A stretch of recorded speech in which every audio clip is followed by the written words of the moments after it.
Story 1. The Mirror Convoy. Marcus Chen had been driving the I-80 corridor between Sacramento and Reno for 12 years, hauling refrigerated produce in his Freightliner Cascadia. He knew every truck stop, every way station, every steep grade and tight curve along that route. On March 14, 2019, at approximately 2:47 a.m., he encountered something that made him question everything he thought he understood about that familiar stretch of highway. The night started normally enough. Marcus had loaded up with organic lettuce and celery for Reno distributors, departing the Sacramento warehouse at 11:30 p.m. to beat the morning traffic. The weather was clear, temperature hovering around 48 degrees, and his CB radio crackled occasionally with the distant chatter of other drivers pushing through the night. He'd made this run hundreds of times, often describing it to newer drivers as boring as watching paint dry, which was exactly how he liked it. Around 2:30 a.m., somewhere between Auburn and Colfax, Marcus noticed headlights in his side mirror. Another big rig looked like a Peterbilt, maintaining a steady distance about a quarter-mile back. Nothing unusual about that. Truckers often fell into informal convoys on long night hauls, the presence of another driver providing a strange comfort in the darkness. What caught Marcus's attention was the truck's appearance. Even in the limited light, he could see it was painted the exact same shade of burgundy red as his own Freightliner, with an identical white refrigeration unit mounted on the trailer. Marcus adjusted his mirror and squinted, trying to make out more details. The coincidence was striking but not impossible. Freightliner Cascadias were common enough and burgundy was a popular fleet color. Still, something about it nagged at him. He reached for his CB radio and keyed the mic. "Breaker 19, this is eastbound reefer at mile marker 132. Got a driver behind me in the burgundy Cascadia. You copy?" Static hissed back at him. Then, after a moment, his own voice answered. Not similar, his exact voice, with the same slight rasp he developed from years of talking over engine noise. "Copy that, eastbound reefer, burgundy Cascadia, I see you up ahead." Marcus's hand froze on the CB mic. His throat tightened as he watched the truck behind him flash its high beams twice, just as he would do to acknowledge another driver. He released the talk button slowly, his mind racing through rational explanations. Someone messing with him. A recording. But how would they have his voice, his exact inflection and phrasing? He pressed the accelerator, watching his speedometer climb from 65 to 72 miles per hour. The burgundy Freightliner behind him accelerated at precisely the same rate, maintaining that quarter-mile distance. Marcus could see more details now as his eyes adjusted. The truck didn't just look similar, it looked identical. Same placement of clearance lights, same aftermarket chrome exhaust stacks, even what appeared to be the same small hood that Marcus had gotten 3 months ago when a rock kicked up near Donner Summit. His pulse hammered in his ears. He grabbed his phone, checking the GPS to confirm his location. Mile marker 134 now, climbing into the foothills. Everything looked normal on the screen, his blue dot moving along the expected route. But when he glanced back at the mirror, the other truck was closer now, maybe an eighth of a mile back. It hadn't sped up. He'd slowed down without realizing it, his foot easing off the accelerator as distraction and fear crept in. Marcus keyed the CB again. "All right, this isn't funny. Who is this?" His voice came out harsher than he intended, edged with an anxiety he couldn't suppress. The response was immediate, and it was his own voice again, but this time the words were different, eerily calm. "Marcus Chen. Freightliner Cascadia, VIN 3 AKJHHDR7 KSMA 4471. Departed Sacramento 11:34 p.m. Loaded with 26 pallets of organic produce. You had coffee at the Flying J in West Sacramento. Black 2 sugars. You spilled some on your right boot." Marcus looked down at his boot. There was indeed a small coffee stain on the brown leather, barely visible in the dim light of the cab. His hands began to shake. He'd been alone at that truck stop, filling up at the diesel pump and grabbing coffee from the machine inside. No one had been close enough to observe that detail. The highway ahead curved into a series of long, sweeping turns as it climbed elevation. Marcus knew this section well. There was a runaway truck ramp about 2 miles ahead, then nothing but dark forest for the next 10 miles until you reached the Nyack exit. His instinct screamed at him to pull over, to let whatever was behind him pass, but another part of his brain, the part that had kept him alive through 12 years of long-haul trucking, told him that stopping on a dark highway with something impossible following you was the worst choice possible. He pushed the accelerator down, watching his speed climb to 78 miles per hour, faster than was safe on these curves with a full load. The engine roared and the refrigeration unit hummed louder to compensate for the increased speed. In his mirror, the other truck matched him perfectly, still maintaining that fixed distance. But now Marcus could see something that made his blood turn cold. Through the windshield of the truck behind him, illuminated by the glow of the dashboard lights, he could see a driver. The figure wore a gray baseball cap, a black jacket with white striped sleeves, and had both hands on the steering wheel in the 10 and 2 position. Marcus was wearing a gray baseball cap, a black jacket with white stripes. His hands were at 10 and 2. The driver was him, not someone who looked like him. Him. Same face, same posture, same everything. And as Marcus stared into his mirror, the other Marcus, the one driving the truck behind him, looked directly into his own side mirror, making eye contact across the impossible distance. The other Marcus smiled, and it wasn't a friendly expression. Marcus jerked his eyes back to the road just in time to correct a drift toward the shoulder. His heart slammed against his ribcage so hard he thought he might have a heart attack. This wasn't possible. This couldn't be happening. He'd been drinking, hadn't he? No, he never drank before driving. Drugs. Never touched them. Sleep deprivation. He'd had 6 hours of sleep before starting his shift. Medical condition. His last physical had been clean. The CB crackled to life without him touching it. His voice came through again, but this time it was saying things he'd never said, reciting memories he'd never shared with anyone. Remember when you were 8 years old, Marcus? When you found that injured bird in the backyard and tried to save it. You kept it in a shoebox with a heating lamp, fed it water with an eyedropper.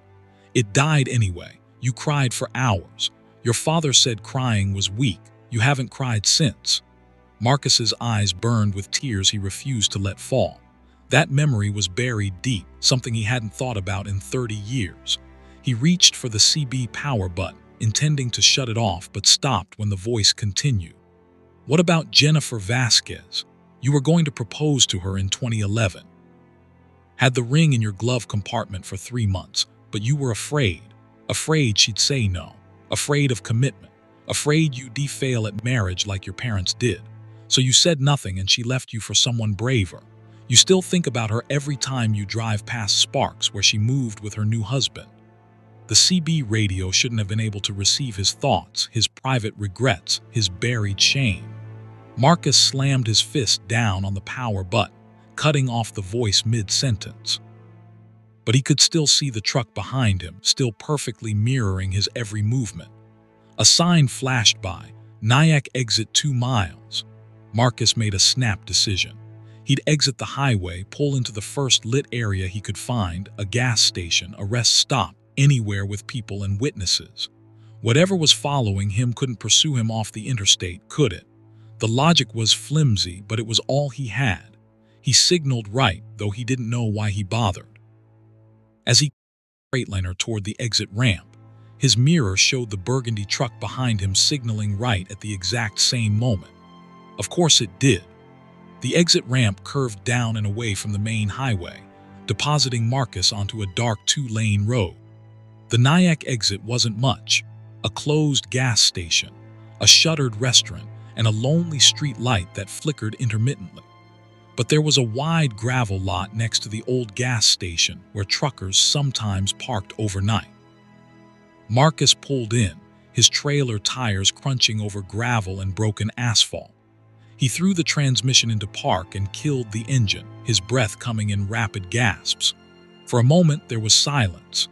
Then he heard it, another diesel engine, the distinctive rumble of a Freightliner Cascadia with the same aftermarket exhaust he'd installed. The burgundy truck pulled into the lot behind him, positioning itself at the exact same angle, the exact same distance from the road. Marcus grabbed his phone, hands trembling so badly he nearly dropped it. No signal.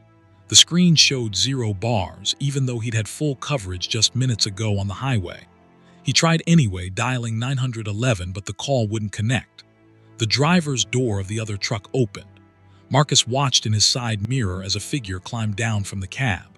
Gray baseball cap, black jacket with white stripes. Same height, same build, same careful way of checking the steps before descending. The figure walked forward, moving with his walk, his gait, his exact stride length. Marcus's own door handle rattled. He hadn't locked it. Who locks their door when you're alone in the cab? His hand shot out, pressing down the lock button just as the handle lifted. The door held.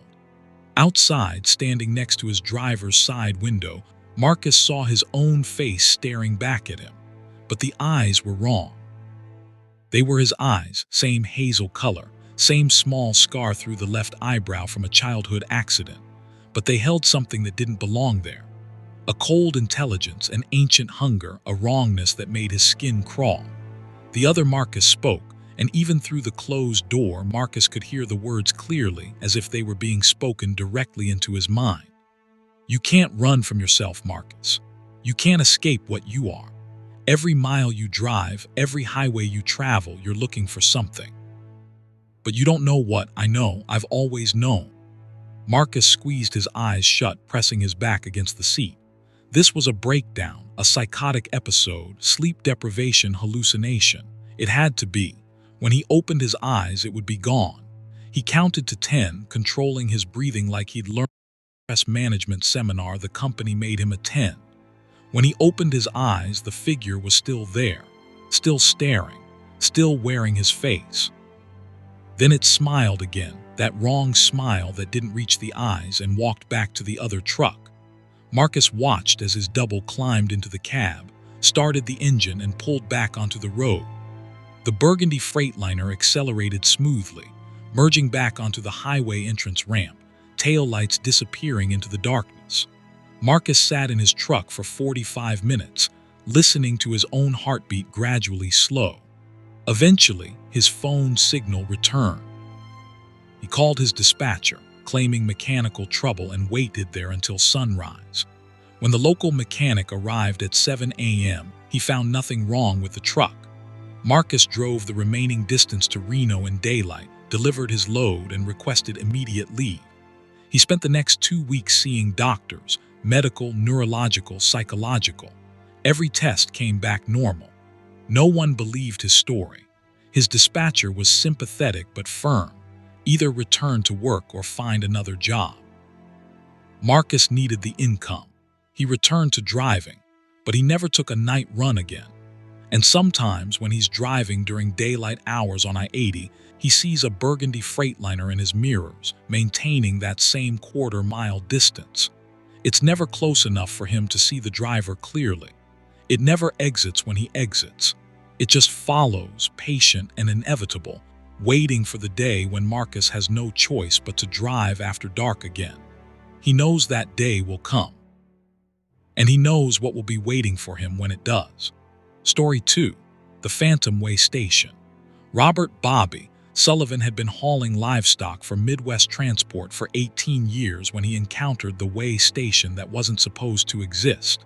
A third-generation trucker from Montana, Bobby prided himself on knowing every route, regulation, and roadside facility between Billings and Kansas City. On the night of June 8, 2017, that knowledge proved worthless. Bobby was southbound on Highway 87 through Wyoming. transporting 40 head of cattle from a ranch outside of Sheridan to a feedlot in Nebraska. It was a route he'd driven at least twice monthly for the better part of a decade. The night was clear, with a three-quarter moon providing enough ambient light to see the rolling plains stretching endlessly in all directions. His GPS showed he was approximately 30 miles north of Douglas, Wyoming, making good time at a steady 62 miles per hour. Cattle were restless. He could hear them shifting, the occasional low bellow carrying over the road noise. Bobby had learned long ago that livestock knew things before humans did. Changes in weather, seismic activity, even traffic accidents ahead, animals sensed it first. Their agitation put him on edge, made him more alert than usual. At 11:43 p.m., his headlights illuminated a green road sign he'd never seen before. Way station open. All commercial vehicles must enter. Bobby frowned. There was no permanent way station in this section of highway. He'd passed through this exact stretch hundreds of times. The nearest stations were 35 miles north near Buffalo and 42 miles south near Douglas. But Wyoming Highway Patrol was known for setting up temporary mobile inspection sites, and the penalties for bypassing an open-way station could cost him his CDL. He signaled and began reducing speed, watching as the facility came into view. It looked official enough. Concrete pad, electronic scale embedded in the pavement. A small building with the Wyoming state flag and U.S. flag flying out front. Floodlights illuminated the area with harsh white light. A figure in what appeared to be a highway patrol uniform stood next to the scale, holding a clipboard. Bobby eased his truck onto the scale, the air brakes hissing as he brought the vehicle to a complete stop. He rolled down his window and waited. The officer approached, boots crunching on the concrete, but something immediately felt wrong. The uniform was right, brown shirt, beige pants, wide-brimmed hat, but the fit was off, like it was slightly too large for the person wearing it. And as the officer came closer, Bobby noticed the face. It was smooth. Not young smooth, but featureless smooth. The details were there, eyes, nose, mouth, but they looked painted on like a mannequin. The officer's movements were stiff, mechanical, each gesture precise but somehow inhuman. "License, registration, and logbook," the officer said.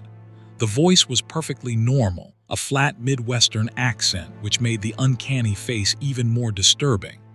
Bobby's hands trembled slightly as he retrieved the requested documents from the visor organizer. He'd dealt with difficult inspectors before, the power trippers who enjoyed making truckers sweat. But this was different. This felt wrong on a primal level his rational mind couldn't explain. The officer examined each document with methodical precision, holding them at odd angles as if reading in a language that didn't quite match the printed English. Behind Bobby, the cattle had gone completely silent. 40 animals, not a sound among them. Silence was more terrifying than any amount of bellowing.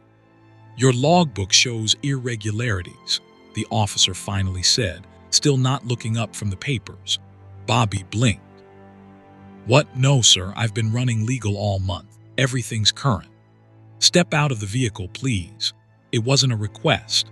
Bobby considered refusing, considered simply driving away, but the automatic assumption of compliance with law enforcement was too deeply ingrained. He opened his door and climbed down, his work boots hitting concrete that felt oddly soft, as if the material wasn't quite solid. The officer led him toward the building, still holding the clipboard and documents. Close, Bobby could see that the flags weren't moving. Despite a steady wind he could feel pushing against his jacket. The fabric hung limp and motionless, as if frozen in time. "Where are we going?" Bobby asked, his voice sounding thin in the strange stillness. "Inspection," the officer replied, reaching for the building's door. Bobby stopped walking. "I want to see your badge number. I want to call this in to dispatch." The officer turned to face him fully, and Bobby saw something that would haunt his nightmares for years. The painted-on features shifted slightly, the mouth widening into a smile that was mathematically perfect and completely inhuman. "You're not calling anyone, Robert Sullivan. Driver's license S8842 1926432. Medical certification expires November 12th. Blood type O negative. Married to Linda Sullivan, née Morrison. 2 daughters, Emily and Sarah. Emily is allergic to penicillin. Sarah has a birthmark on her left shoulder blade shaped like Michigan. Bobby's blood turned to ice. The birthmark detail was something only family would know. He and Linda joked about it privately, had never mentioned it to anyone outside their home. "Who are you?" Bobby whispered. The officer tilted his head at an angle that was just slightly wrong, like a bird examining an insect. "I'm conducting an inspection, Mr. Sullivan. Standard procedure. Now please, inside." Every instinct Bobby possessed screamed at him to run. He took a step backward, then another. The officer didn't move, just watched with those painted eyes. Bobby turned and walked quickly back toward his truck, fighting the urge to break into a sprint. Running from cops was a good way to get shot, his rational mind reminded him, even as his animal brain shrieked that this thing wearing a uniform was not a cop. He reached his truck and grabbed the door handle. It wouldn't open. He pulled harder. The door was locked, but he hadn't locked it. The electronic key fob was still in action, visible through the window. He ran to the passenger side, but that door was locked too. Behind him, footsteps approached with that same mechanical precision. Bobby spun around, pressing his back against the truck. The officer was 10 feet away now, close enough that Bobby could see the uniform wasn't quite right. The fabric didn't move naturally. The badge was the right shape, but the numbers kept shifting, rearranging themselves into different sequences. "We have regulations, Mr. Sullivan. Rules must be followed. Inspections must be completed.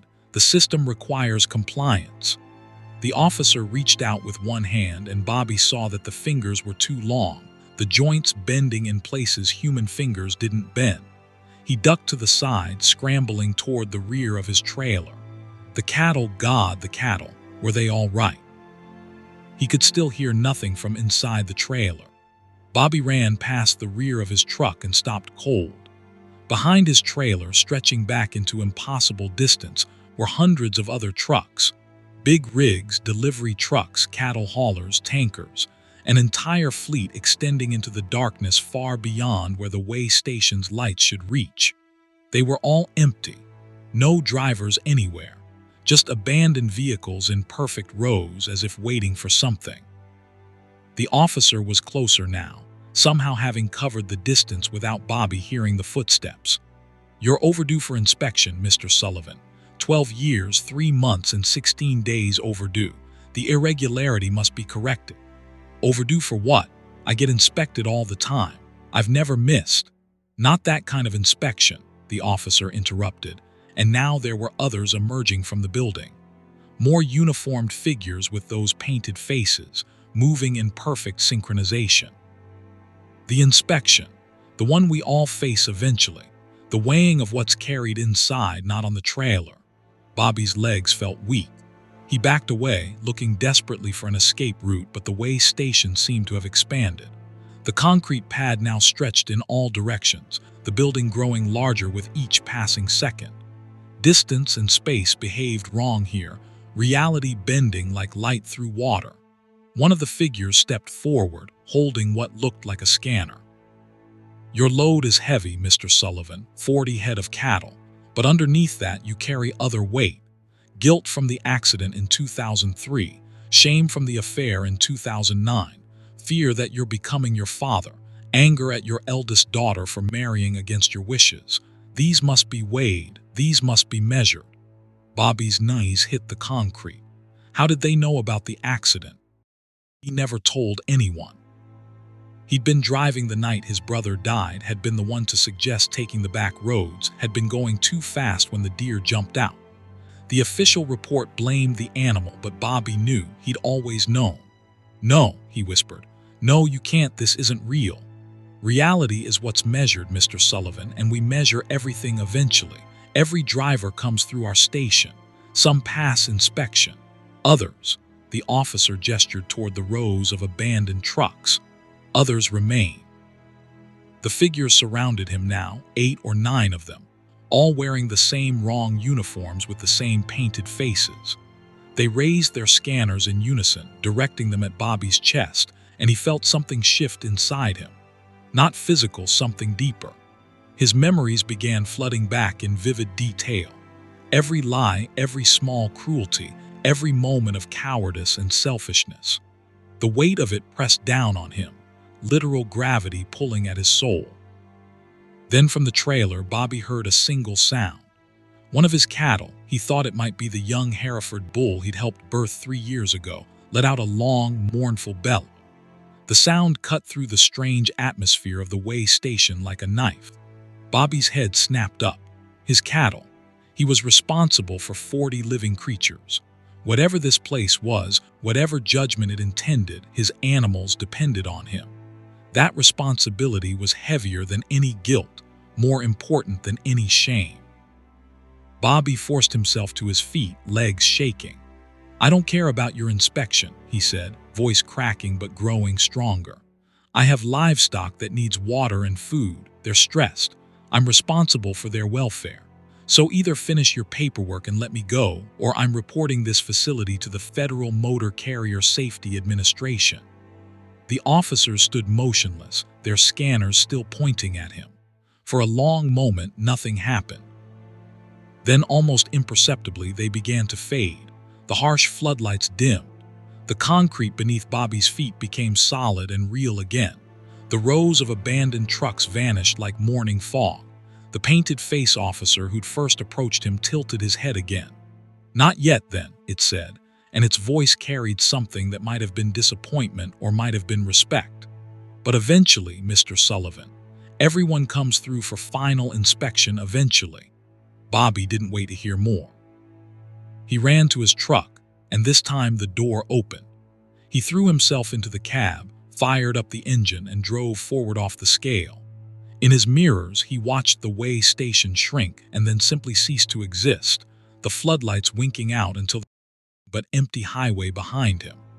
He drove straight through to the Nebraska feedlot, 17 more hours with only one stop for fuel. He unloaded his cattle personally, counting each one as they walked down the ramp. All 40 accounted for, healthy and unharmed. Bobby filed his completion paperwork, collected his pay, and drove home to Montana. He told Linda everything that night, expecting her to suggest counseling or a medical checkup. Instead, she went pale and said, "My grandfather told me about something like that once. He called it the weighing place. He said it was where drivers were measured for what they carried inside. He said he'd been there in 1962, and it let him go because." She paused, looking at Bobby with tears in her eyes. Because he chose responsibility over relief. Bobby never saw the Phantom Way station again, though he continued driving for 8 more years before retirement. But sometimes, late at night on empty highways, he sees other trucks pulled off on the shoulder for no apparent reason, drivers standing outside looking confused and shaken. And he wonders if they've just been weighed and found wanting, or if they chose responsibility and were allowed to pass. He always stops now when he sees a stranded driver, always offers water, assistance, or just someone to talk to. Because Bobby Sullivan knows that we all carry weight we can't see, and sometimes the only thing that saves us is choosing to carry it anyway. The cattle never made a sound in that place.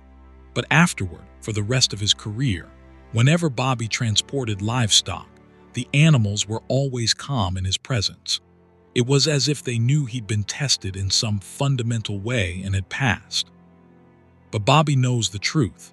He didn't pass the inspection. It was simply postponed. Story 3.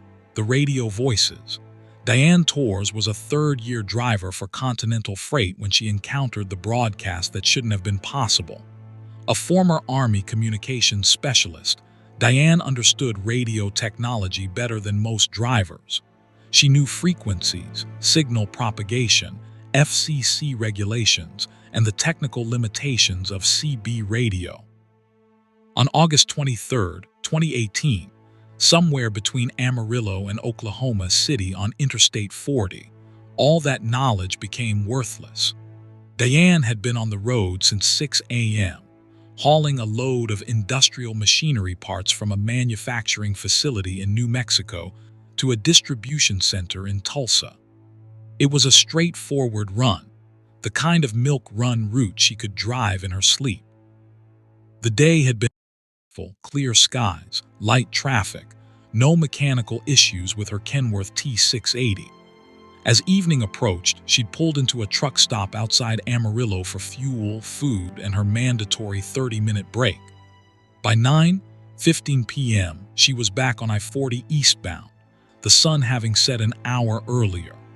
The highway stretched ahead into darkness, dotted occasionally with the tail lights of other vehicles. Diane kept her CB radio on channel 19, the standard trucker frequency, listening to the idle chatter of other drivers. It was mostly mundane stuff, traffic reports, complaints about construction zones, the occasional crude joke. The familiar voices were comforting, a reminder that she wasn't alone out there. At 10:47 p.m., approximately 80 miles east of Amarillo, the CB traffic suddenly cut off mid-sentence. One moment she was listening to a driver complaining about the price of diesel at the Flying J in Conway, Texas, and the next there was complete silence. Not static silence. The absence of sound was so complete it felt like pressure against her eardrums. Diane glanced at her CB unit. The power light was on, the squelch indicator showing activity, but no sound emerged from the speaker. She reached for the mic and keyed it. Breaker 19, this is Continental eastbound at mile marker 78. Anyone copy? Her own voice came back at her, but wrong. It was her voice, but the words were different. Continental eastbound at mile marker 78. I don't copy, I can't copy. I've been trying to reach someone for 3 days. Diane released the mic button instantly, her hand jerking back as if the device had burned her. The voice continued even though she wasn't transmitting. Is anyone out there? Please, I've been driving for 3 days. I can't stop. Every time I try to stop, the truck starts moving again. I'm so tired, I haven't slept since Sunday. Today is Wednesday, right? It's Wednesday. Her voice sounded desperate, exhausted beyond anything Diane had experienced. She checked her calendar display. Today was Thursday, August 23rd.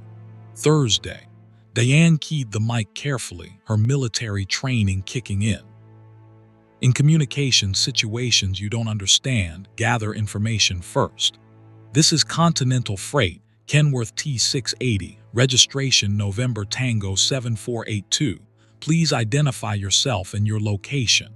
Static crackled through the speaker for several seconds. Then her own voice responded, but the tone was different now, suspicious and fearful. How do you know my truck registration? Are you one of them? One of who? Listen, I don't know what's going on, but the other drivers, the voice interrupted. The ones who aren't real, I see them sometimes when I pass truck stops. They look normal from a distance, but up close their eyes are wrong. They're watching, always watching. They want me to stop, but I can't stop. If I stop, I'll become like them. Diane felt her scalp prickle. She looked in her mirrors at the empty highway behind her, then ahead at the sparse traffic. A few cars, a pickup truck towing a trailer, one other semi about half a mile up. Everything looked normal. She keyed the mic again. Where are you right now? What highway? I-40. I've been on I-40 for God, I don't know how long, days. It loops somehow. I reached Oklahoma City, but then I was back in Texas. I crossed the same bridge 4 times. The mile markers go forward and then backward. Distance doesn't work right anymore. Diane's hands tightened on the steering wheel. This had to be someone's idea of a sick prank.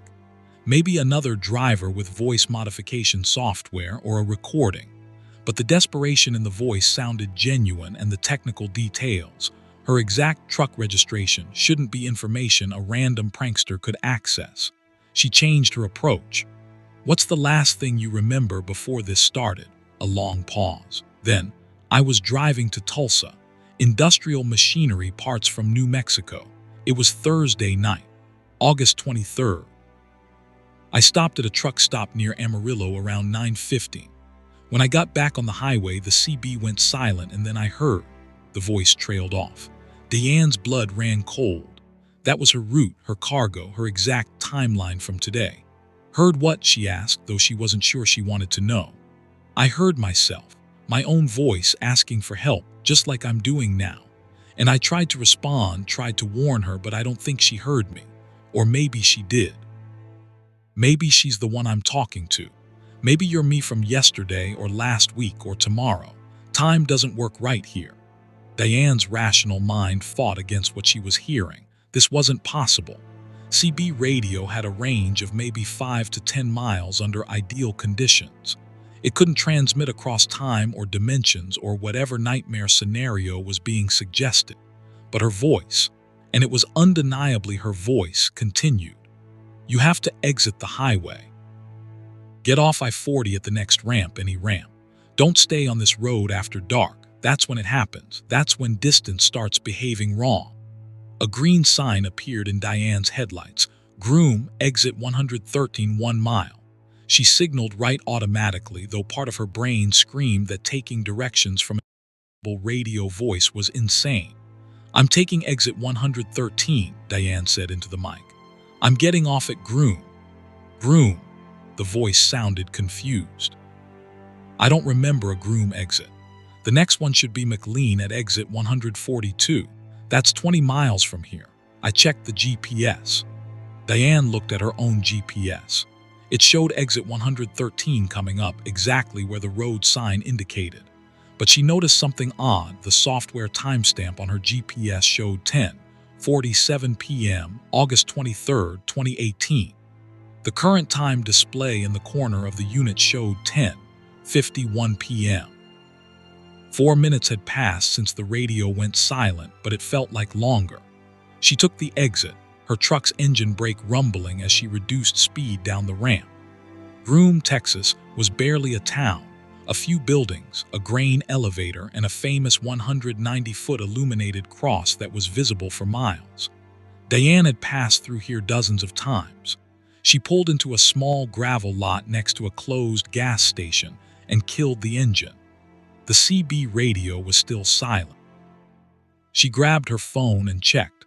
Full signal, no issues. She called her dispatcher, got voicemail, left a message saying she was taking her 10-hour break early due to fatigue. Then she sat in the darkness, watching the highway through her windshield. Traffic passed by on I-40. Normal vehicles at normal speeds, heading toward their normal destinations. After 20 minutes, Diane began to feel foolish. Stress-induced hallucination, maybe. Or someone with a radio scanner having fun at her expense. She was tired, not 3 days without sleep tired like the voice had claimed, but tired enough that her judgment might be impaired. She reached for the CB power switch, intending to turn it off for the night when the speaker crackled to life again. Not her voice this time. Multiple voices overlapping, all speaking at once.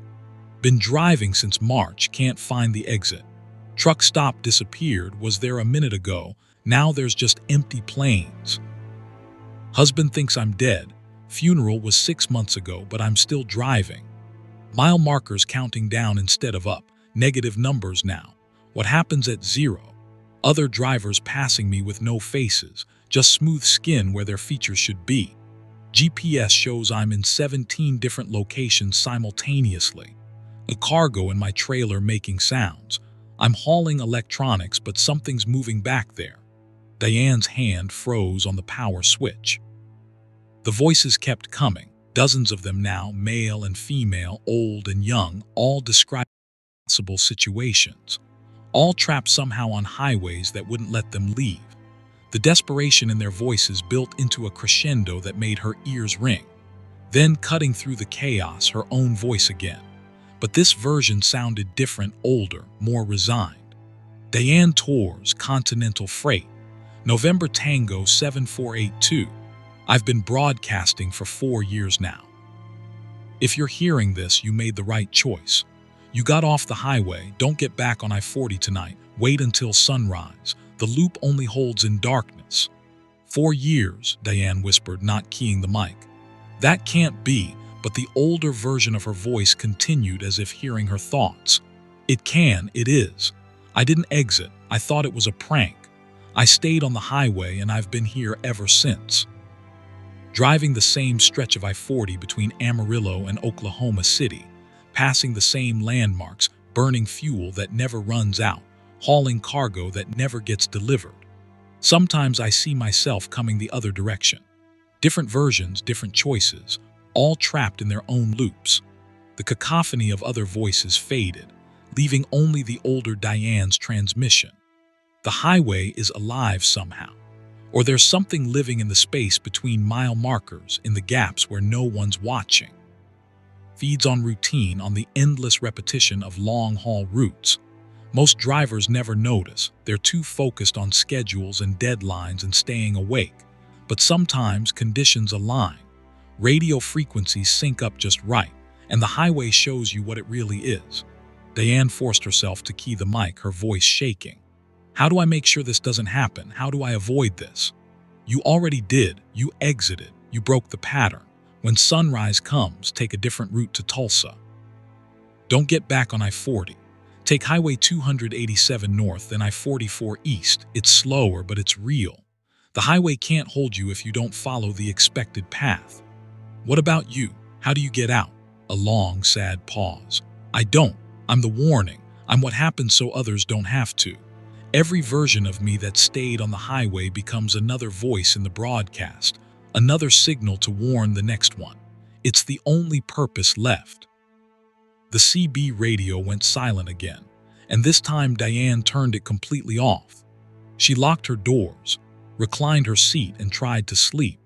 But every time she closed her eyes, she saw an endless highway stretching into infinity, populated by trucks that drove themselves and drivers who'd forgotten they were supposed to have destinations. At 5:47 a.m., sunrise began painting the eastern sky pink. Diane sat up, started her engine, and pulled up navigation for Highway 287 north. Her GPS protested the route change, calculating it would add 42 minutes to her delivery time. She accepted the delay and pulled back onto the road, heading north instead of east. She delivered her cargo to Tulsa 12 hours later via the alternate route, filed her completion paperwork, and requested a week off. Her dispatcher, seeing her spotless 4-year safety record, approved without question. Diane spent that week researching. She found 27 trucker forums discussing similar experiences, voices on the CB, highways that looped, distances that didn't make sense. Most were dismissed as urban legends or the hallucinations of exhausted drivers, but buried in the threads were specific details, dates, times, locations. Patterns emerged. Interstate 40 between Amarillo and Oklahoma City appeared in 14 accounts, but there were others. I-70 through Kansas, I-15 in Nevada, I-90 across South Dakota. Long, empty stretches where the spaces between towns grew wide and the darkness felt deeper than it should. All the accounts mentioned the same thing. It only happened at night, and it only trapped drivers who didn't break their expected route. Diane returned to work after her week off. She continued driving for Continental Freight for 6 more years before retiring in 2024. She drove I-40 many times during those years, but always during daylight hours. She varied her routes, took different exits, stopped at different locations. She never followed the exact same path twice in a row. And she never, ever turned on her CB radio after dark. But sometimes, when she's driving in the early evening and sees the sun setting ahead of her, she hears something. Not through any radio, just faintly, as if carried on the wind or transmitted through the vibration of tires on asphalt. Voices, dozens of them, hundreds maybe, all broadcasting their warnings, their stories, their endless loops. Most drivers never hear them. They're too focused on their GPS and their schedules, their music and their phone calls. The voices exist in the spaces between attention, in the frequencies no one monitors anymore. But Diane hears them. And every time she does, she exits the highway, finds a lit place to stop and waits for sunrise. Because she knows that somewhere out there on a stretch of I-40 in the Texas darkness, another version of herself is still driving, still warning. still broadcasting into the void, hoping someone will listen. That her choice to exit at Groom that night didn't save her. It just created a version that could be saved. The other Diane, the one who stayed on the highway, is still out there. Still will be forever, driving through a night that never ends. Story 4. The backwards hitchhiker. Gary Peterson was 3 months away from his retirement when he picked up the hitchhiker who faced the wrong direction. With 32 years of long-haul experience, Gary prided himself on knowing every trick, scam, and danger the highways had to offer. He never picked up hitchhikers. It was company policy, insurance liability, and common sense all rolled into one simple rule. But on the night of October 12, 2016, on a desolate stretch of Highway 50 through Nevada, something made him break that rule for the first time in his career. Gary was westbound, hauling automotive parts from a warehouse in Topeka, Kansas, to a distribution center in Sacramento, California. Highway 50 across Nevada was known as the loneliest road in America, and Gary understood why. Stretches of 80 to 100 miles passed without towns, gas stations, or any sign of human habitation. Just endless desert under an enormous sky, darkness so complete that stars seemed bright enough to cast shadows. At 1:33 a.m., about 40 miles east of Fallon, Nevada, Gary's headlights illuminated a figure standing on the shoulder. A hitchhiker with one arm extended, thumb out. But something was wrong. The person was facing backward, looking east while standing on the westbound side of the highway, thumb pointed in the direction traffic was coming from rather than going to. Gary's foot eased off the accelerator instinctively. His truck's headlights swept over the figure, and he saw it was a young man, maybe 25 years old, wearing jeans, hiking boots, and a faded red flannel shirt. The hitchhiker turned to face Gary's approaching truck, and even from a distance, even with the motion and the darkness, Gary could see the expression on the man's face. Terror. Absolute, unfiltered terror. The young man's eyes were wide, his mouth open in what might have been a scream. He waved both arms frantically, and now he was pointing east, back the way Gary had come, with violent, desperate gestures. Not the casual thumb of a hitchhiker looking for a ride, but the frantic signaling of someone trying to warn of danger. Gary's military instincts, he'd served in the Navy for 6 years before becoming a trucker, kicked in. Something was very wrong. Applying his brakes, the big truck's air system hissing as it bled off speed. By the time he came to a complete stop, he'd passed the hitchhiker by about 50 yards. He checked his mirrors, putting the truck in neutral but leaving the engine running, ready to move if needed. The hitchhiker was running toward his truck, looking back over his shoulder every few steps as if pursued. Gary grabbed the tire thumper he kept next to his seat, a solid steel rod used for checking tire pressure that doubled as an effective defensive weapon. He opened his door but didn't climb down, maintaining the high ground advantage. The young man reached the truck, breathing hard, and looked up at Gary with those terrified eyes. "Please," he gasped. "Please, you have to turn around. You can't go west, not tonight, not on this road." Gary kept the tire thumper visible. "What's the problem?" "There's something up ahead, something wrong with the road. I've been trying to warn drivers for hours, but no one stops. You're the first person who stopped." "Wrong with the road how? Accident. Washout." The hitchhiker shook his head violently. "It's not like that.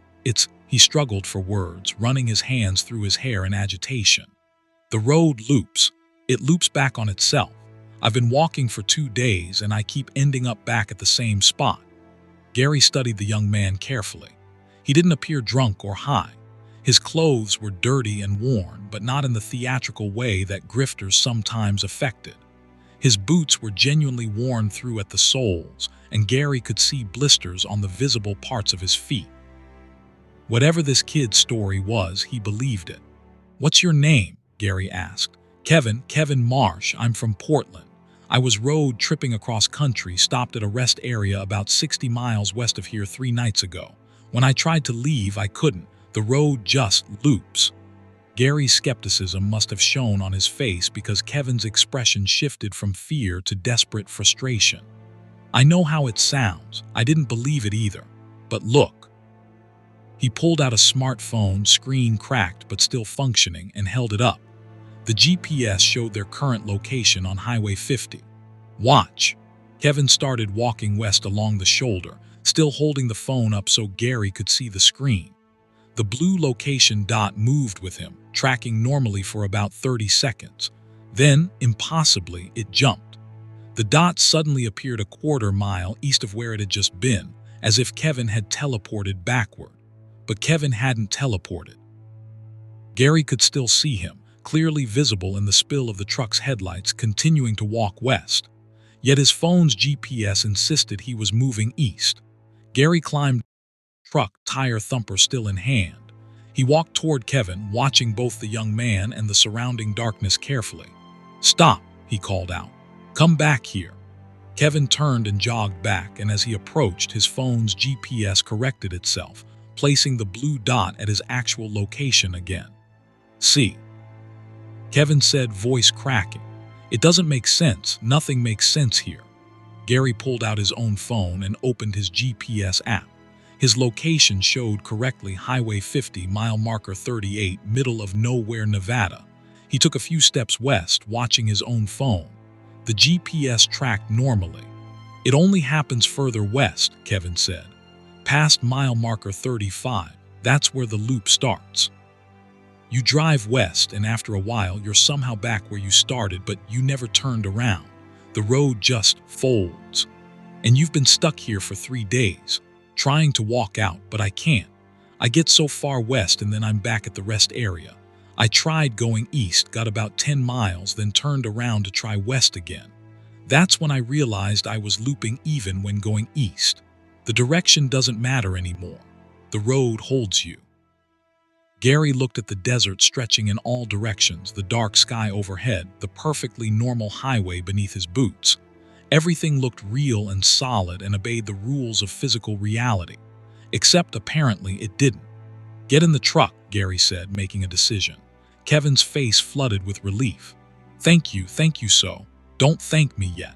We're going to test this. If the road loops like you say, we'll find out. And if it does, we'll figure out how to break out of it." Kevin climbed into the passenger seat while Gary got back behind the wheel. He put the truck in gear and started forward, watching his odometer and GPS carefully. Mile marker 37 passed, then 36. At mile marker 35, Gary felt something change. It wasn't dramatic. No flash of light or distortion of vision. Just a subtle shift, like the moment between waking and sleeping. A transition so smooth you only recognize it happened after the fact. The road ahead looked exactly the same. Straight highway disappearing into darkness, center line reflecting in the headlights, shoulder dropping off into desert scrub. But Gary's GPS flickered. The mile marker reading jumped from 35 to 41, then corrected back to 35, then showed 52, all in the span of 2 seconds. His odometer continued counting normally, but the GPS couldn't seem to agree on where they were. "Do you feel that?" Kevin asked, voice barely above a whisper. Gary did feel it. A sense of wrongness, of space not correctly. Like the distance between his eyes and the windshield was longer than it should be, or shorter, or both simultaneously. Depth perception became unreliable.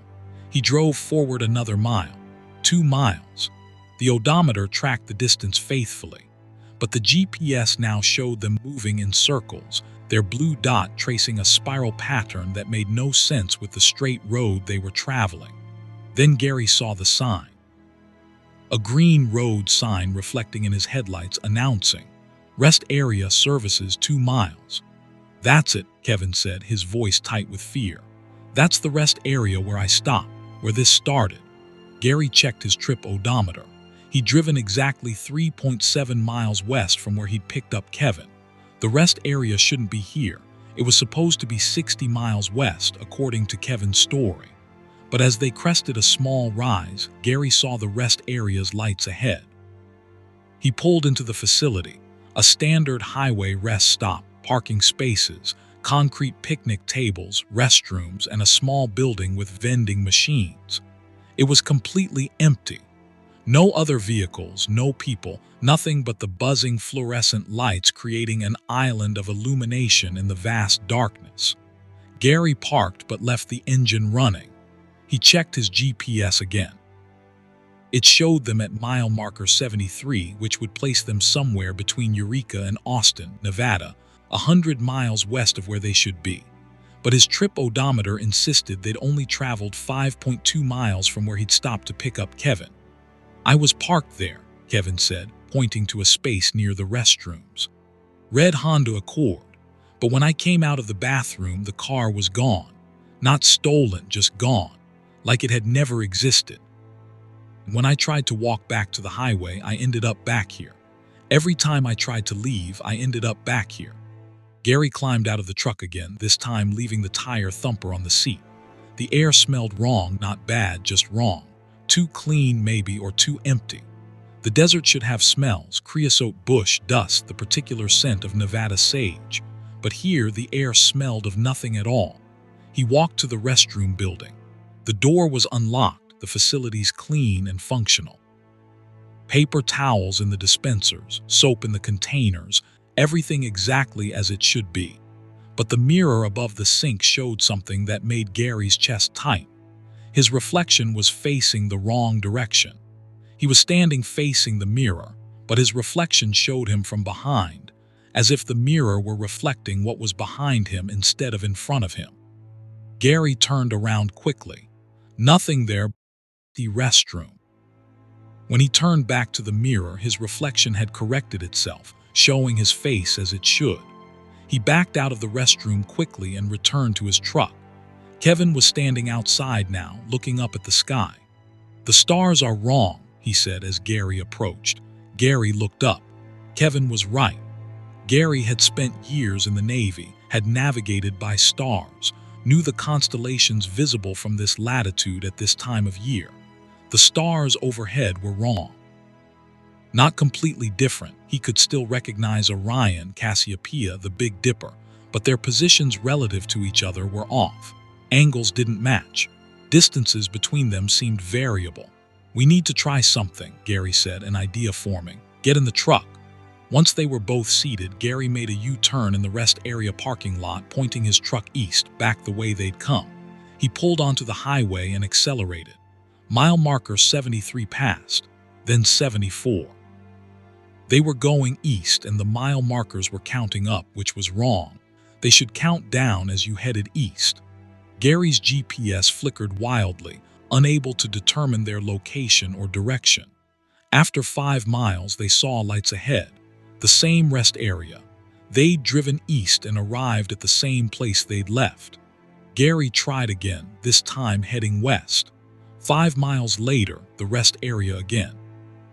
He tried varying speeds, tried turning off his headlights and driving by GPS, tried taking his eyes off the road completely and steering by feel. It didn't matter. Every attempt ended at the rest area. "There has to be a way out," Gary said, more to himself than Kevin. "Everything has boundaries, everything has limits." "I've tried everything," Kevin said, despair thick in his voice. "Walking, running, going at night, going during the day. The sun rises and sets, but it doesn't move right. Time passes, but it doesn't go anywhere. I'm going to die here, you're going to die here." Gary refused to accept that. He'd solved problems in worse conditions. Engine fires in the middle of nowhere, brake failures on mountain passes, medical emergencies hours from hospitals. There was always a solution if you stayed calm and thought it through. He drove to the rest area again, or arrived there again. It was hard to say which, and parked. This time he got out with a specific purpose. He walked to the information board, a covered display with maps and local information that every rest area had. The map showed Highway 50 across Nevada, with the rest area marked at mile marker 73. Gary traced the route with his finger, looking for something unusual, some clue. Then he saw it, printed in small at the bottom of the map. "You are here, but here is not where you think." He blinked and looked again. The text was normal now, "You are here," with an arrow pointing to the rest area's location. But he was certain, absolutely certain, that it had said something different a moment ago. Kevin had followed him to the map. "Did you see that?" Gary asked. "See what?" The text changed. It said, "Never mind." Gary studied the map more carefully. Something about it bothered him. The scale was wrong. The distances between towns didn't match his memory of this route. Then he realized. The map was showing the route backward. East and west were reversed. Every label, every number, every distance marker was mirrored. "It's reversed," Gary said. "This whole place is reversed. That's why you were facing backward when I found you. That's why my mirror showed my reflection wrong. We're not on Highway 50 anymore. We're on its mirror version." "That doesn't make sense," Kevin said. "None of this makes sense." "But if we're in some kind of reversed version, maybe we need to reverse our perception to get out." Gary walked back to his truck with a plan forming. He climbed into the cab and adjusted his mirrors, all of them, to show the wrong angles. Instead of showing what was behind and to the sides, he angled them to show only what was directly ahead. Then he shifted into reverse. "What are you doing?" Kevin asked. "If we're in a reversed version of reality, maybe we need to travel reverse to get out. Hold on." Gary backed out of the parking space, backed onto the highway, and accelerated in reverse. His truck wasn't designed for this. The backup speed was limited, and the whole vehicle shook alarmingly. But he pushed it as hard as he dared, steering by the forward-facing mirrors that now showed the receding highway behind him. The GPS went insane. The mile markers became a blur, and Kevin gripped the door handle with white knuckles. Gary kept his foot on the accelerator, backing up at nearly 20 miles per hour, watching the reversed world stream past in his deliberately wrong mirrors. Then, without warning, everything snapped back into place. Gary felt it like a physical jolt, as if the truck had passed through a membrane. His GPS stopped flickering and showed a clear location. Highway 50, mile marker 34, heading west, forward, at 21 miles per hour in reverse. Gary hit the brakes and shifted into neutral, his hands shaking on the wheel. He looked in his mirrors, properly adjusted now, without him having touched them, and saw Kevin staring at him with wide eyes. "We're out," Kevin whispered. "We're actually out." Gary pulled to the shoulder and stopped completely. He got out and looked at the stars were right. The air smelled of sage and dust. In the distance, he could see the faint glow of Fallen's lights to the west. Kevin climbed down from the truck and stood on the highway shoulder, laughing and crying simultaneously. He pulled out his phone. The GPS worked normally, placing them exactly where they appeared to be. "How did you know?" Kevin asked. "How did you know to drive backward?" Gary shook his head. "I didn't, I guessed, and we got lucky." He looked back east toward where the rest area should be. Nothing visible but darkness and empty highway. "Question is it still there? Is anyone else going to get trapped?" Kevin's expression sobered. "There's no way to know, and who would believe us if we reported it?" Gary thought about his dispatcher, his company, the authorities he could contact. Kevin was right. Who would believe them? A mysteriously looping highway that only existed in reverse. It sounded like the delusional ramblings of drivers who'd been on the road too long. He made a decision. "I can get you to Fallen. From there, you're on your own. But you need to report your car stolen or missing, or whatever official version makes sense. And then you need to go home and forget this happened." "Forget?" Kevin shook his head. "How am I supposed to forget 3 days trapped in some kind of reversed reality? Same way I'm going to forget picking up a hitchhiker and almost getting stuck there myself. By pretending it was a hallucination or a dream or anything that makes more sense than what actually happened." They drove to Fallen in silence. Gary dropped Kevin at a 24-hour gas station, gave him $80 cash for a bus ticket, and drove away without looking back. He continued his route to Sacramento, delivered his cargo on time, and filed his standard completion paperwork. He never reported the incident. Neither did Kevin Marsh, who made it back to Portland and, according to the internet search Gary did months later, had indeed reported his Honda Accord stolen from a rest area on Highway 50. The car was never found. Gary retired 3 months later as planned. He sold his truck, bought a small house in Spokane, and took up woodworking. He never drove Highway 50 again, going hundreds of miles out of his way on the few occasions when cross-country travel was necessary.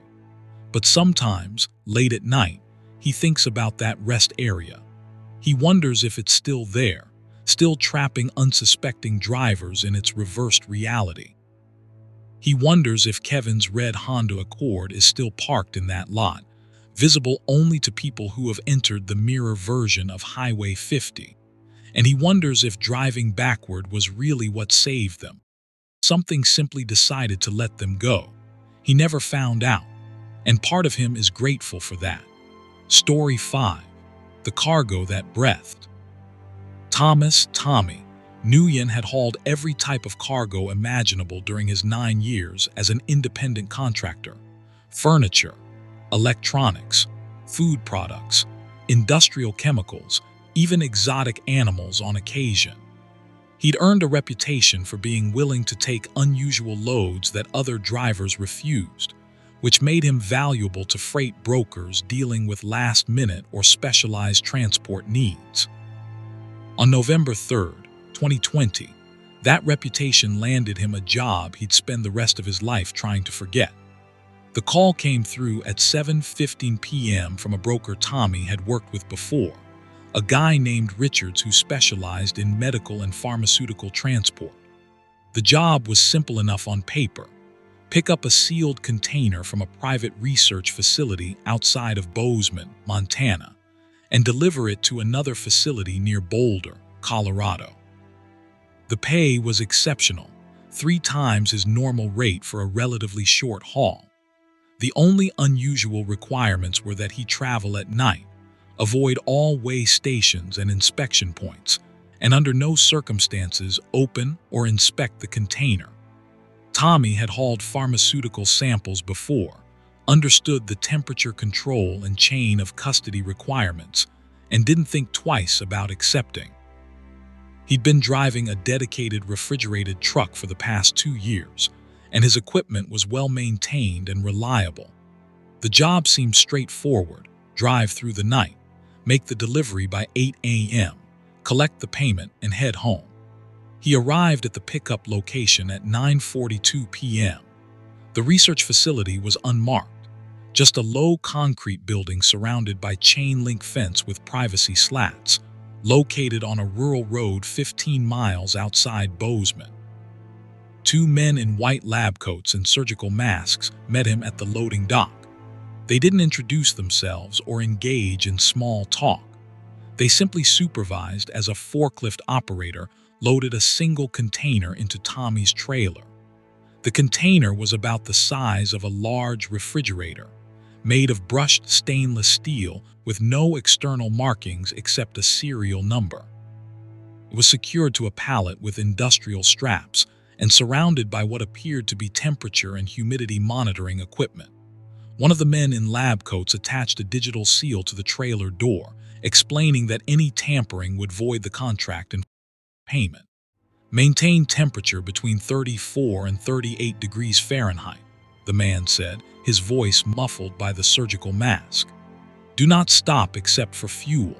Do not open the trailer. Do not inspect the car. Radio silence until delivery. Clear, Tommy nodded, though something about the whole situation felt off. The men's nervousness was palpable, their movements quick and anxious. They kept looking at the container with expressions that seemed less like concern for valuable cargo and more like fear. What am I hauling? Tommy asked. For insurance purposes, I need to know if it's hazardous. Non-hazardous biological samples, the second man said quickly. Completely safe as long as temperature is maintained. Just make the delivery. They handed Tommy an envelope with half his payment in cash and the delivery address, then retreated into the building before he'd even finished his pre-trip inspection. By 10:15 p.m., Tommy was on the highway heading south, the refrigeration unit humming steadily, keeping the trailer at a precise 36 degrees. The first 3 hours were uneventful. Tommy took I-90 east to Livingston, then I-90 south toward the Wyoming border. Traffic was light, weather clear, and his truck ran perfectly. He kept the radio off per instructions, listening instead to the road noise and the constant hum of the refrigeration compressor. At 1:37 a.m., somewhere between Big Timber and Graycliff, Montana, Tommy heard something that made his hands tighten on the steering wheel. A sound from the trailer. Not mechanical. The refrigeration unit had its own distinct noise, and this was different. Softer. Almost organic. He told himself it was nothing. Cargo shifted during transport all the time. The straps settling, the container adjusting to road vibrations. Completely normal. Then he heard it again. A low, rhythmic sound, almost like breathing. Tommy checked his mirrors, seeing only his own trailer's taillights and the empty highway behind him. He adjusted the radio, still off, just to confirm he wasn't picking up some stray signal or interference. Silence except for the engine, the tires, the refrigeration unit, and that other sound. That breathing sound. He pressed the intercom button connected to the temperature monitor in the trailer, a system that let him check conditions without stopping. The digital readout showed 36 degrees, humidity at 42%, everything within parameters. But now that he was actively listening through the intercom, the breathing sound was clearer. Slow, deep, rhythmic. Inhale for 5 seconds, exhale for seconds. Regular as a metronome. Biological samples didn't breathe. Tissue cultures didn't breathe. Medical equipment didn't breathe. Living things breathed. Tommy's mouth went dry. He thought about the excessive payment, the night-only travel requirement, the emphasis on avoiding inspections. Whatever he was hauling, it wasn't legal. The question was whether he turned around and refused the job, or finished the delivery and pretended he'd never noticed anything wrong. His mind ran through possibilities. Illegal animal transport. But what animal required refrigeration at 36 degrees? That was barely above freezing, too cold for most mammals or reptiles. Organs for transplant. But those were transported through legal medical channels with proper documentation. This was something else. The breathing continued, steady and unchanging for the next hour. Tommy's nerves stretched tighter with each passing mile. He found himself holding his own breath, trying to match the rhythm of whatever was in his trailer, as if understanding its pattern might help him understand what it was. At 2:51 a.m., the breathing changed. It became faster, shallower. 13 breaths per minute instead of 6. And underneath it, Tommy heard another sound. A wet, sliding noise, like something moving against the metal walls of the container. He grabbed his phone, ready to call Richards and demand an explanation. But he had no signal. This stretch of Montana highway was notorious for dead zones. And even if he had signal, what would he say? The biological samples are breathing and moving.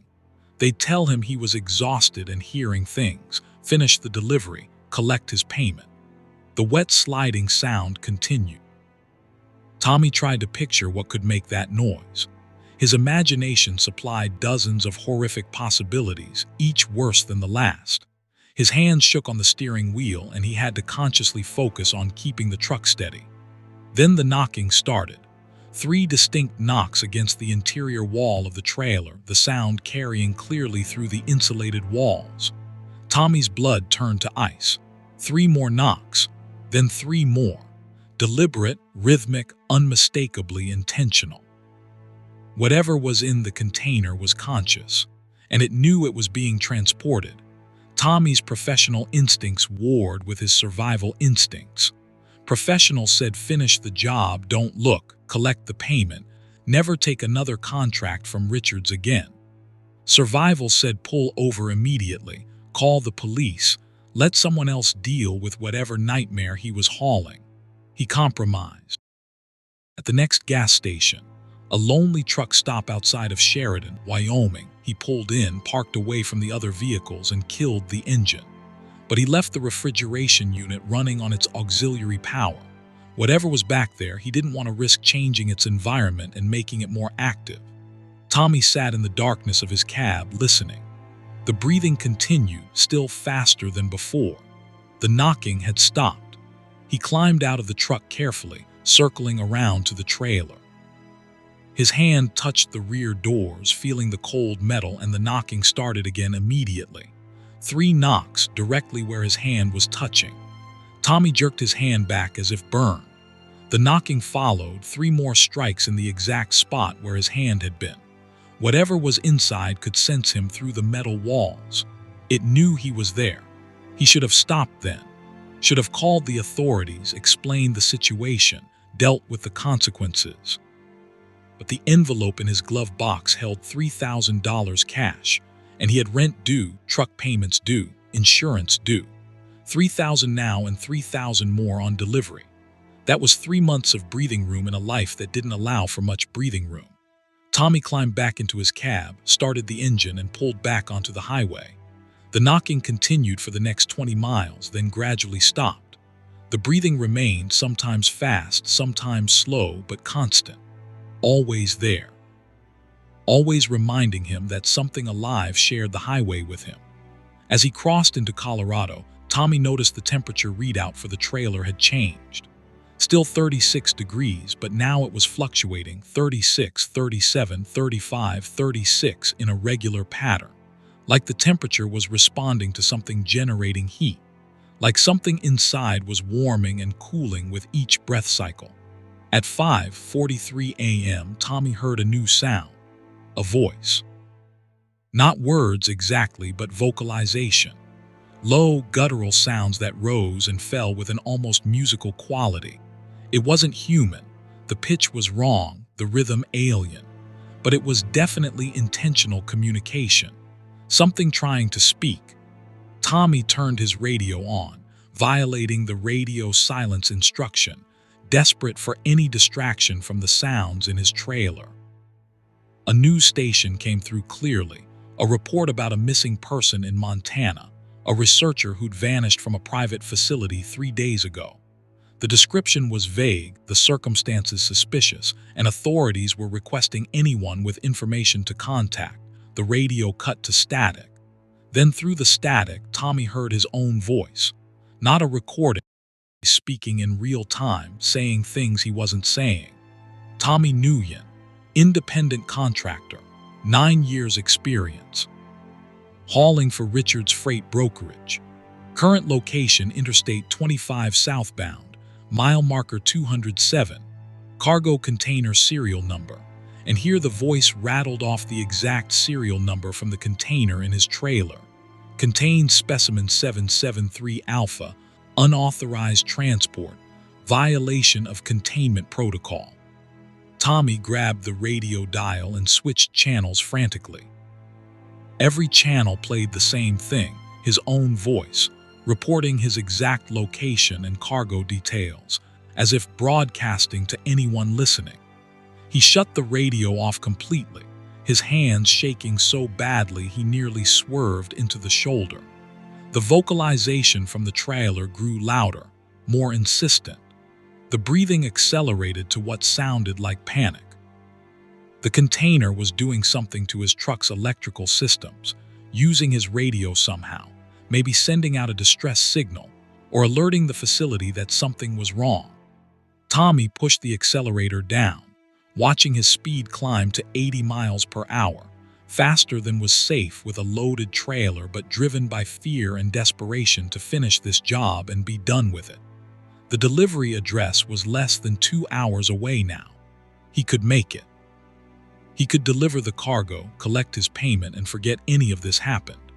At 6:12 a.m., with the sky beginning to lighten in the east, Tommy saw flashing lights in his mirror. A highway patrol car closing fast. His stomach dropped. He was speeding, but more than that, he was hauling unlicensed cargo with falsified paperwork. If they searched his trailer, if they found whatever was breathing and knocking and broadcasting on his radio. He pulled onto the shoulder, trying to control his breathing, trying to appear calm and professional. The patrol car pulled in behind him. One officer, a middle-aged man with a weathered face, approached the driver's side. "License, registration, and bill of lading," the officer said, his voice professional but not unkind. Tommy handed over his license and registration but hesitated on the bill of lading. "The cargo is sealed medical samples. I'm not authorized to break the seal." The officer studied Tommy's face carefully. "You aware you were doing 83 in a 65 zone?" "Yes, sir. I apologize. I'm running behind schedule and you're scared," the officer interrupted. "I've been doing this job for 19 years, son. I know what it looks like." "What are you really hauling?" Tommy's mouth opened, closed, opened again. Truth tried to force its way out. "I don't know, something alive, something that shouldn't exist, something that's been knocking on the walls and breathing and using my radio," but his throat closed around the words. From the trailer came 3 loud knocks. The officer's expression changed instantly from routine traffic stop to high alert. His hand moved to his service weapon. "What was that?" "Cargo settling," Tommy said weakly. "The refrigeration unit causes condensation. Ice buildup, it falls and makes noise." 3 more knocks, then 3 more. The officer walked toward the trailer, hands still on his weapon, while Tommy's heart threatened to hammer through his ribcage. If the officer ordered him to open the trailer, if he called for backup, if they discovered, the officer's radio crackled. "An urgent call, multi-vehicle accident 20 miles north, all units respond." The officer paused, looking between Tommy's truck and his patrol car, clearly torn between investigating the suspicious cargo and responding to the emergency.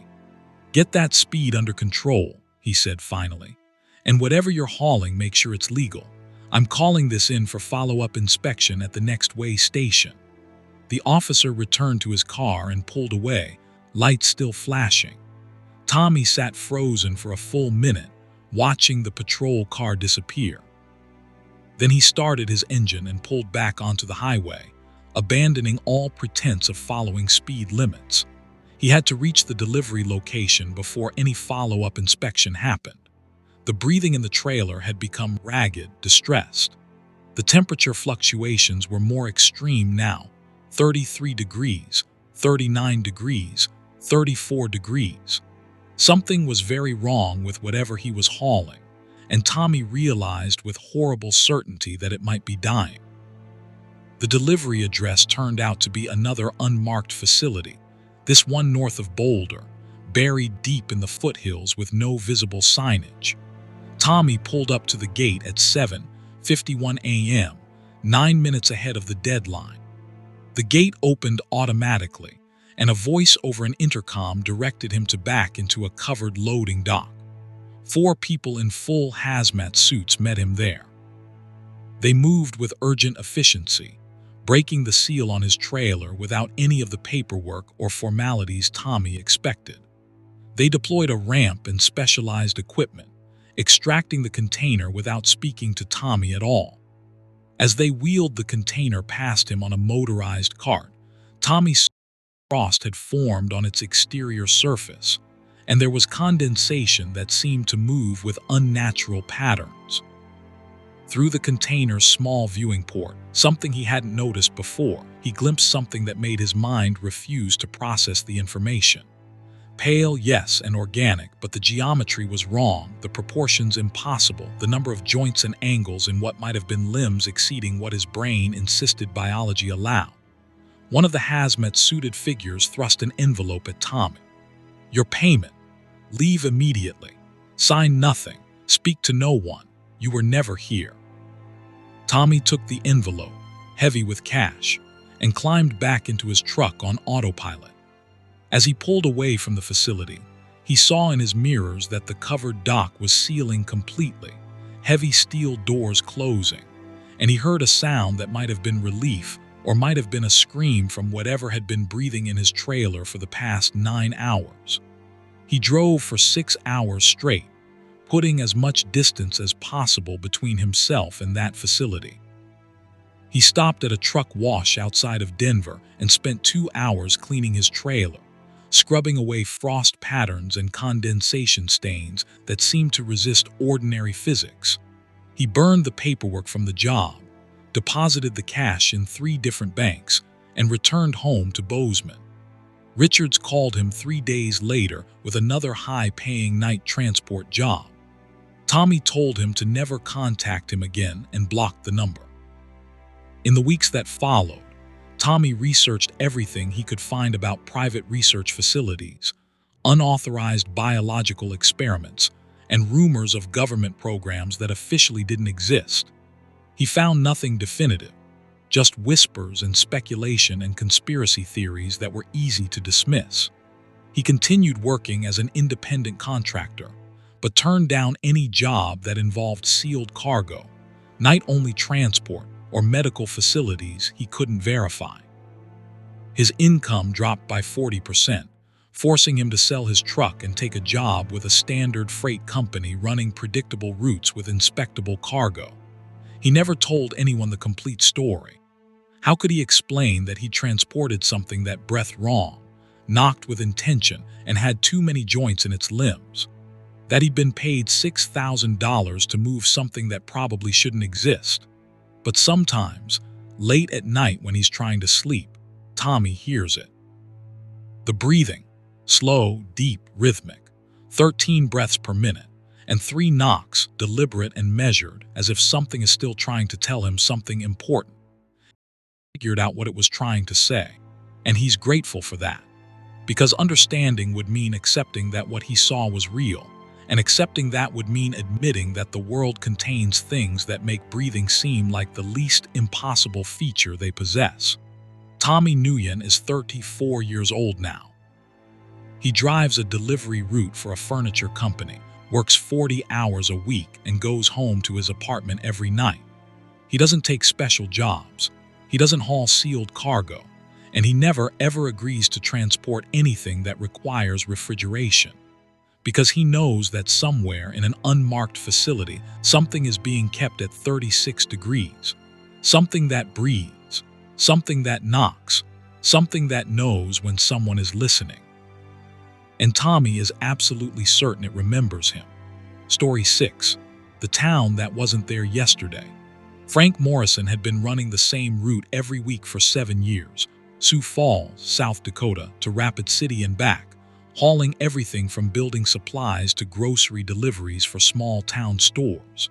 He knew every town, every intersection, every quirk of the 350-mile circuit.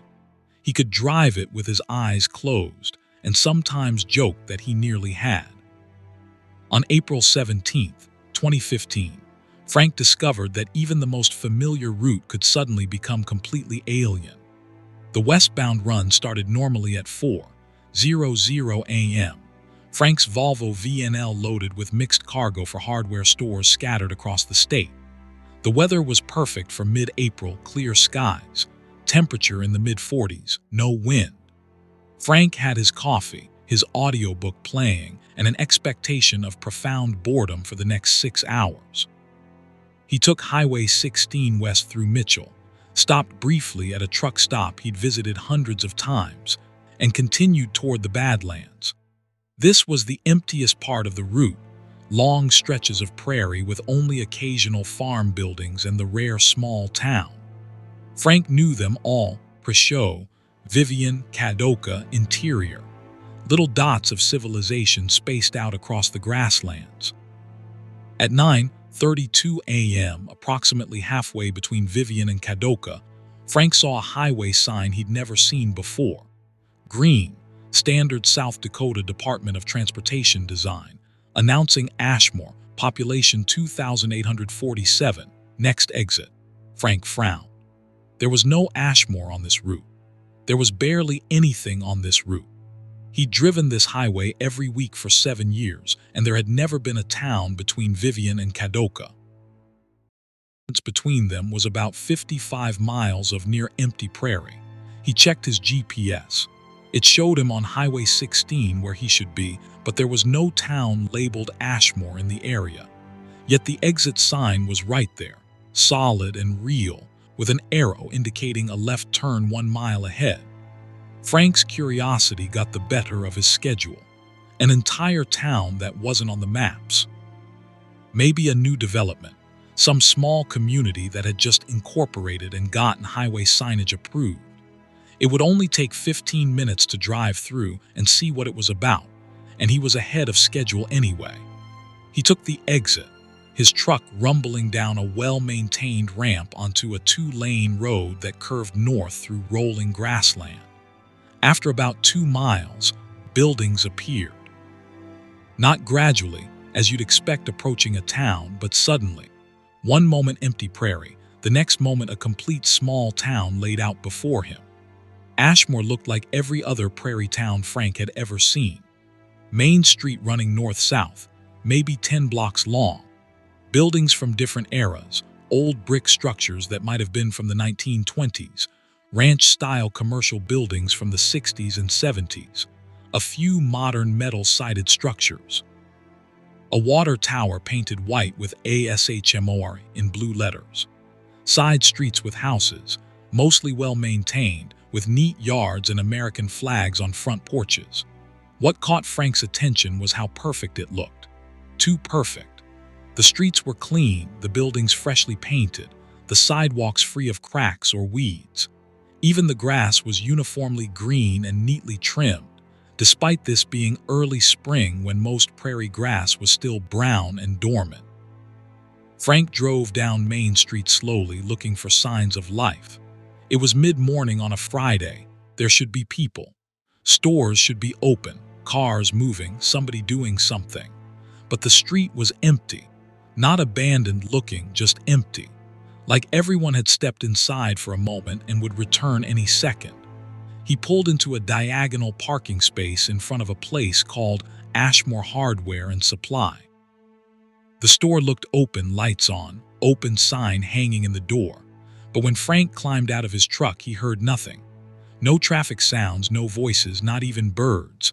The silence was complete and unnatural. Frank approached the hardware store's entrance and tried the door, unlocked.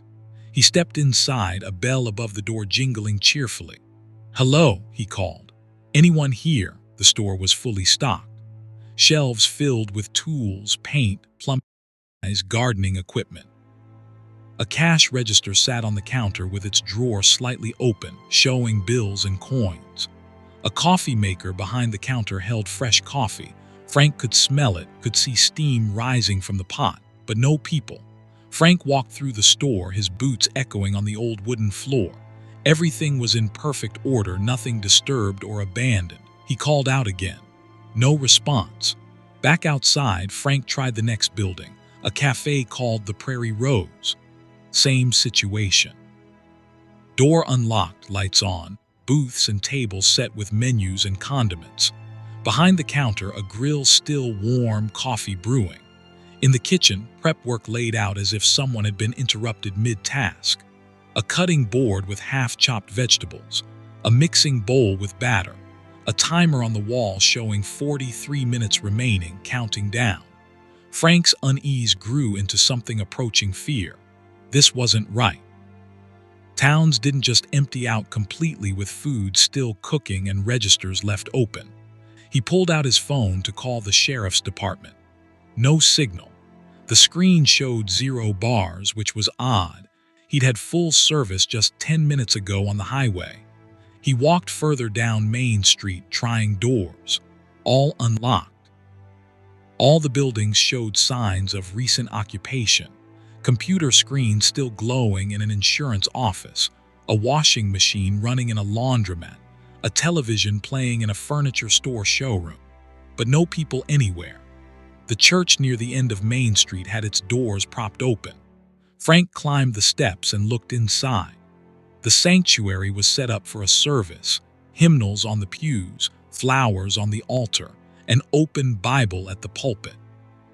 But the building was empty and silent except for the ticking of a clock on the wall. Frank noticed something odd about the clock. It showed 9:43 a.m., which matched his watch. But as he stood there watching, the second hand moved backward. Not stopped, moving backward counterclockwise as if time were reversing. He blinked and looked again. The clock showed 9:42 a.m. now. He checked his watch, still showing correct time, moving forward normally. But the church clock continued moving backward, and now Frank noticed other clocks visible through windows, one in the insurance office, one at the bank across the street, all moving backward at different speeds. Frank jogged back to his truck, suddenly desperate to leave this place. Something was profoundly wrong with Ashmore. As he reached for his door handle, he saw movement in his peripheral vision. A person. A woman standing on the sidewalk across the street, maybe 50 years old, wearing jeans and a yellow sweater. "Excuse me," Frank called out. "Ma'am, can you tell me what's going on here?" The woman didn't respond. She stood completely still, facing a shop window, not moving at all. Frank crossed the street toward her. "Ma'am, are you all right?" As he got closer, Frank saw why she wasn't responding. She wasn't breathing. Her chest didn't rise and fall, she didn't blink, there was no motion whatsoever. She stood like a mannequin, except she was clearly real. He could see individual hairs on her head moving slightly in a breeze he couldn't feel, could see the texture of her clothing, the small details that separated her from an artificial figure. Frank reached out to touch her shoulder, then stopped himself. Every instinct screamed not to make contact. Instead, he circled around to see what she was looking at in the window. It was a clothing store, the display showing summer dresses on mannequins. Nothing unusual. But when Frank looked back at the woman, she had turned. She was now facing him directly, though he hadn't heard her move, hadn't seen any motion. Her eyes were open but empty, reflecting nothing. Her mouth moved, forming words without sound, and Frank had the horrible impression that she was warning him. He backed away, returning to his truck at a near run.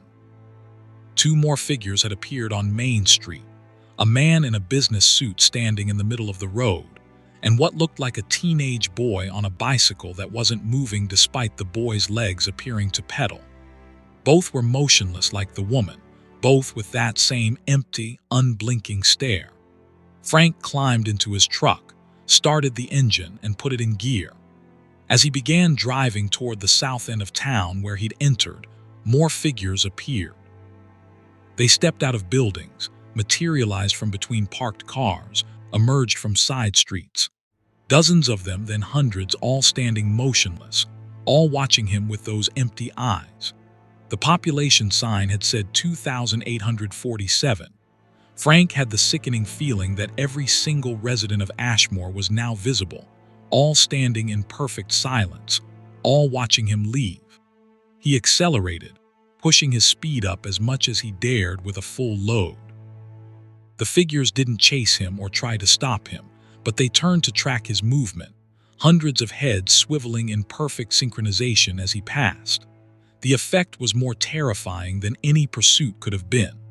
The road out of town seemed longer than the road in. Frank counted miles on his odometer. 3 miles, 4 miles, 5 miles, and the Ashmore were still visible in his mirrors. The town stretched impossibly, or distance worked differently here, or he wasn't actually moving despite his speedometer showing 50 miles per hour.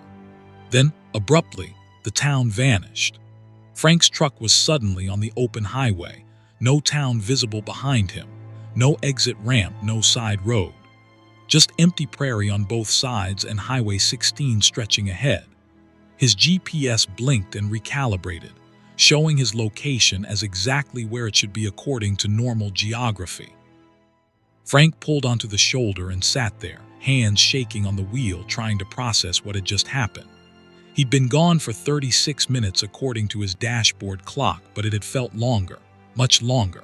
He pulled out his phone, full signal now.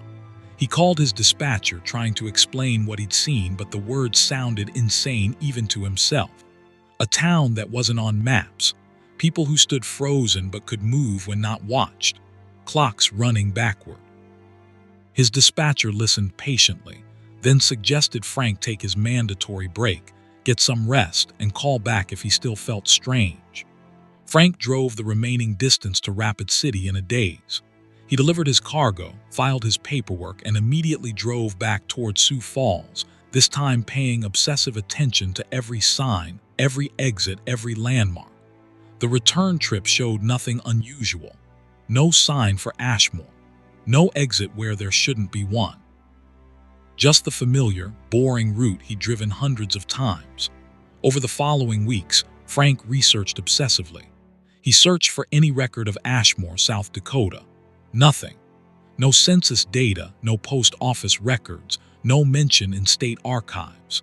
He drove back to the approximate location where he'd taken the exit and found nothing but empty grassland with no indication that a road had ever existed there. He talked to other truckers, asking casually if anyone had ever heard of Ashmore.